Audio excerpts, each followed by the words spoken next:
सर्वेभ्यः नमो नमः। सुप्रभातं च। अथ भारतीये नाट्यशास्त्रे भूमिकाविकल्पं नाम 35तम अध्यायस्य द्वितीयभागं शृणुमः।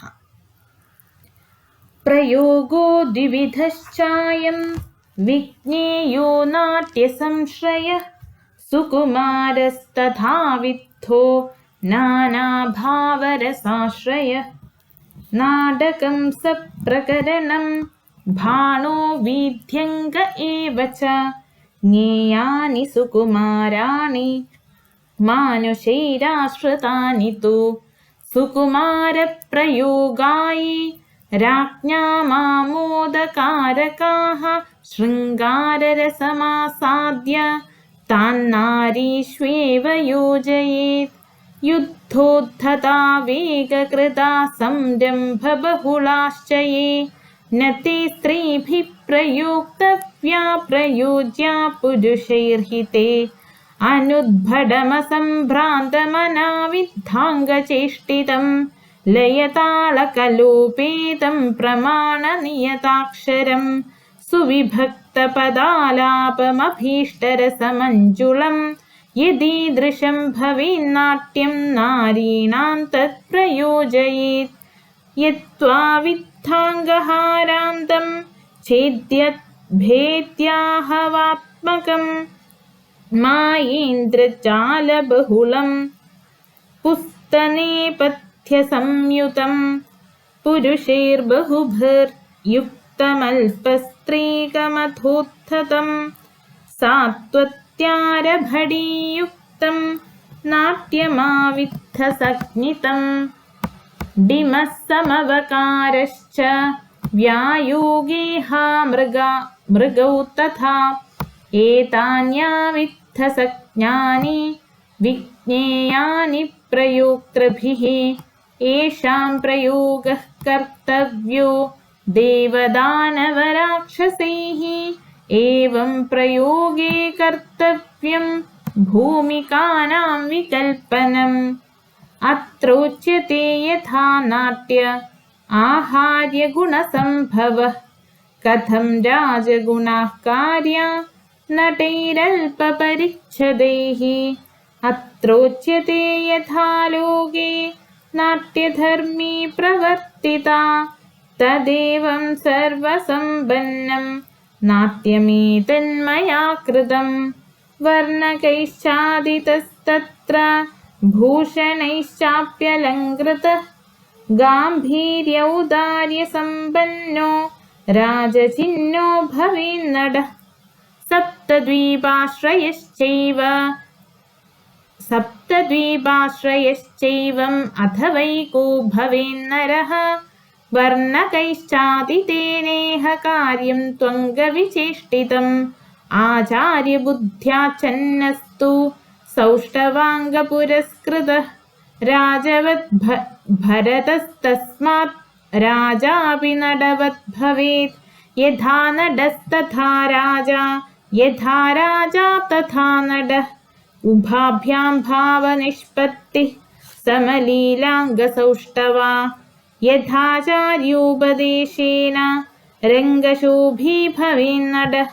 एवं स्वभावतो राजा नित्यमेवोज्ज्वलो भवेत्। दिव्यानां यः परिवारः पार्थिवानां स एव हि नाटके सम्प्रयोक्तव्या देशभाषावयोन्वितः। यादृशं यस्य यद्रूपं प्रकृत्या तस्य तादृशम् वयोवेशविधानेन कर्तव्यं प्रयुयुक्षुणा। एवं राजोपचारे तु कार्यः पुरुषसंश्रयः। अत ऊर्ध्वं प्रवक्ष्यामि प्रयोक्तॄणां तु तद्गुणान्। तत्र सूत्रधारगुणान् वक्ष्यामः। अस्यादित एव तावल्लक्षणज्ञता अभिमतवाक्संस्कार तालविधानज्ञता स्वरवादित्रतत्त्ववेदनं च। चतुरातोऽद्य कुशलो नानाकर्मसु निष्ठितः नानापाषण्डकार्यज्ञो नीतिशास्त्रार्थतत्त्ववित् वेश्योपचारनिपुणः कामशास्त्रविचक्षणः नानागीतप्रचारज्ञो नानाभावविशारदः नाट्यप्रयोगकुशलो नानाशिल्पसमन्वितः पदच्छन्दोविधानज्ञः सर्वशास्त्रविचक्षणः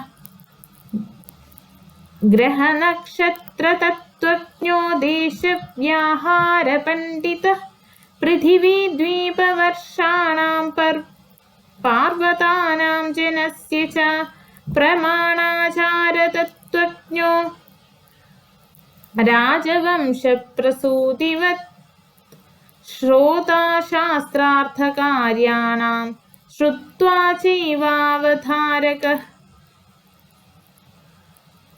अवधार्य प्रयोक्ता च शक्तश्चैवोपदेशने एवं गुणस्तथाचार्य सूत्रधारो विधीयते स्वाभाविकान् गुणांश्चैव गदतो मे निबोधत स्मृतिमान् मतिमान् धीर उदारस्थितिवाक् कविः अरोगो मधुरक्षान्दो दान्तश्चैव प्रियं वद मन्युदोषविनिर्मुक्तः सत्यवाग्दक्षिणः शुचिः अलुब्धः प्रतिमन्दा च स्वाभाविकगुणास्त्वमे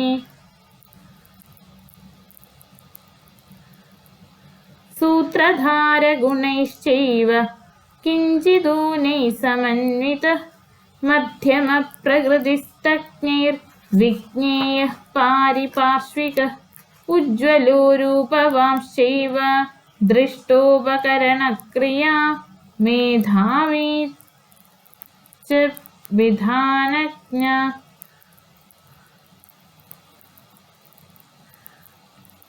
स्वकर्मकुशलो नडः सूत्रधारगुणैर्युक्तः सर्वदेवप्रियो गुणैः वेश्योपचारकुशलो मधुरो दक्षिणः कविः शास्त्रार्थतत्त्ववेदी च निपुणो वैशिकेषु च ऊहापोहक्षमो वाग्मी चतुरश्च विडो भवेत्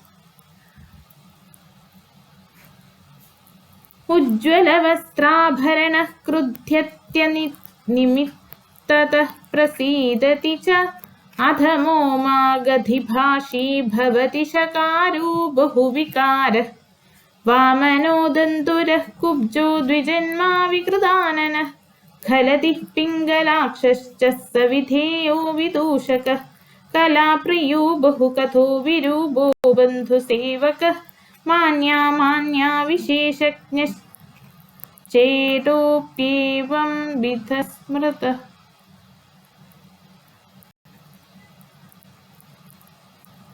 कलाप्रयोगे चाचार्यः शुश्रूषाभिरता सदा लीलया हावभावाभ्यां सत्त्वेन विनयेन च माधुर्येण च संयुक्ता चतुष्षष्टिकलान्विता राजोपचार कुशला स्त्रीदोषैश्च विवर्जिता प्रियंवदा प्रियकथा स्फुटा दक्षाजितश्रमा एभिर्गुणैः सुसंयुक्ता गणिका परिकीर्तिता रूपगुणशीलयौवनमाल्याभरणादिभिश्च सम्पन्ना विशदा स्निग्धा मधुरा पेशलवचना सुरक्तकण्ठी च योग्यायामक्षुभिदं लयतालज्ञारसैश्च सम्पन्ना एवं विधगुणयुक्ता कर्तव्या नायिका तज्ञैः अस्थानहासिनी रूक्षा चावित्थगतिचेष्टिता दीर्घरोषा च दीनं च सदा चैवोत्थतोद्भटा एवं विधानकर्तव्या प्रेक्षायां प्रकृतिर्बुधैः अधः परं प्रवक्ष्यामि भरदानां विकल्पनम् भरदाश्रयाश्च भरदो विदूषकस्तौर्यको नडो वन्दी नन्दीससूत्रधारो नाट्यकारो नायकश्चैव मुकुटभरणविकल्पैर्विज्ञेया माल्यवेषवस्त्राद्यैः कारुककुशीलवाद्या विज्ञेया नामतश्चैव धुर्यवादेको यस्मादुद्धरतेनेकभूमिकायुक्तः भाण्ड्यैर्गृहोपकरणैर्नाट्यं भरतो भवेत् तस्मात्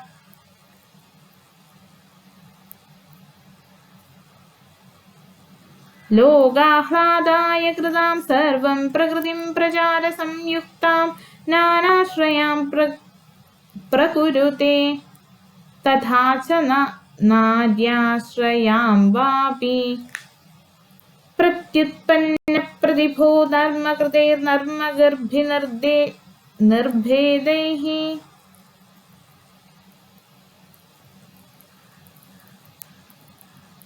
प्रत्युत्पन्नप्रतिभो नर्मकृतैर्नर्मगर्भनिर्भेदैः छेकविदूषितवचनो विदूषको नाम विज्ञेयः तूज्यपतित्यस्तु नरः सर्वतातोद्यप्रवादने कुशलः तुज्यपरिग्रहयुक्तो विज्ञेयस्तौरिको नाम नडनृतिधात्वर्थोऽयं भूतं नायति लोकवृत्तान्तं रसभावसत्त्वयुक्तं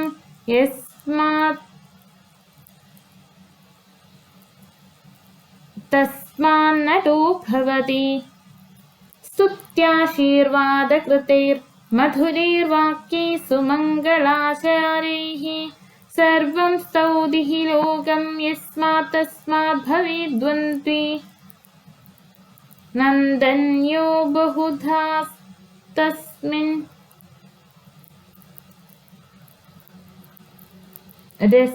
रसानृणां वदति नाट्ययोगे तु प्राकृतसंस्कृतपाठ्यो नन्दीनामीति सज्ञेयः गीतस्य च वाद्यस्य च पाठ्यस्य च नैकभावविहितस्य शास्त्रोपदेशयोगात् सूत्रज्ञः सूत्रधारस्तु यस्माद्यथोपदिष्टान् रसांश्च भावांश्च सत्त्वसंयुक्तान् भूमिविकल्पैर्नयति च नाट्यकरः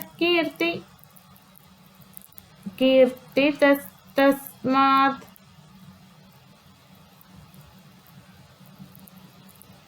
चतुरादूद्यविधानं सर्वस्य च नाट्यवेदविहितस्य नाट्यस्य च प्रयुक्ता तस्मादैः नायकोभिहितः नानाप्रकृतिसमुत्थं करोति यः शीर्षकं मुकुटयोगे विविधैर्वेषविशेषे स च मुकुटकरस्तु विज्ञेयः यस्त्वाभरणं कुर्यात् बहुविधविहितं स चाभरणकर्ता यैराभरणैर्योगः स तेन नाम्नाभिधातव्यः यो वै माल्यं कुरुते पञ्चविधं माल्यकृत्स विज्ञेयः यश्चाभिवेशयोगं स च वेषकरस्तु विज्ञेयः चित्रज्ञश्चित्रकरो वस्त्रस्य च रञ्जनात् भवेद्रजकः जत्वश्मलोहकाष्ठैर्द्रकरः कारुकश्चैव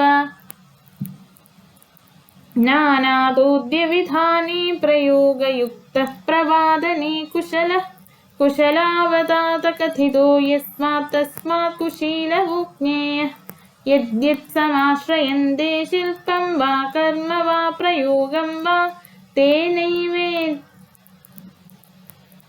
तेनैवोपगतगुणा विज्ञेया नामतः पुरुषाः एवं तु नाटकविधौ नडसंश्रया बुधैर्ज्ञेया नानोपकरणयुक्ता नानाशिल्पप्रयुक्ता च उक्तोऽत्र भूमिकान्यासः प्रयोक्तारश्च योगतः आदिष्टं नाट्यशास्त्रं च मुनयः किमिहोच्यताम् इति भारतीये नाट्यशास्त्रे भूमिकाविकल्पं नाम 35तम अध्यायः समाप्तः। धन्यवादः।